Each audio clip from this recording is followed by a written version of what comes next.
பல்லாவரத்தில் ஒரு பசுமாட்டை ஒருத்தன் பாலியல் வன்புணர்வு செஞ்சுட்டான். ஃபுல் போதையில். அந்த ஃபுட்டேஜ் இருக்குது. பல்லாவரத்தில் போதையில் பசுமாடை பாலியல் வன்புணர்வு செஞ்சுருக்கான்.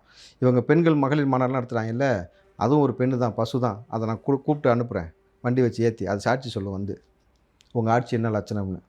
இளம்புதவிகள் அதிகமாக உருவாகிறாங்கன்னு கனிமொழி தானே சொன்னாங்க. உங்கள் அண்ணன் ஆட்சி தானே 2 வாட்டி கலாச்சாரம் நடந்துச்சு. என்ன பேசுனீங்க?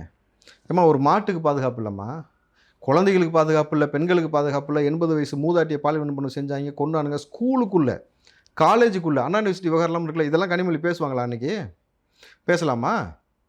இப்போ இதில் இந்த பசுமாடு, நான் சொல்கிறேன், நீ ஒவ்வொரு எலெக்ஷனுக்கு ஒத்த செங்கலை தூக்கிட்டு வந்தீங்கல்ல, இந்த எலெக்ஷன் பிரச்சாரத்துக்கு அந்த பசுமாடை நான் கூப்பிட்டு வரேன். உங்கள் ஆட்சியோட லட்சணம் 0% கஞ்சா, 0% கல்டிவேஷன் உருட்டுறீங்கல்ல, எந்த அளவுக்கு என் சமூகத்தை சீர்கெடுத்து வச்சுருக்கீங்கிறது நம்ம சொல்லுவோம். தூய்மை பணியில் வேலை செஞ்சால் நடுராத்தில் போய் அவங்கள்ட்ட ஆபாச செய்கிறான். எவ்வளவு பாதுகாப்பு இன்மை இருக்குது. அன்றைக்கி கனிமொழி உருட்டுவாங்க பாருங்கள். இந்த பெண்களுக்கு எவ்வளோ முன்னுரிமை கொடுத்தது எங்கள் தாத்தா தான், எங்கள் அண்ணன் தான், நான் தான், இப்படி தான் உருட்டும்.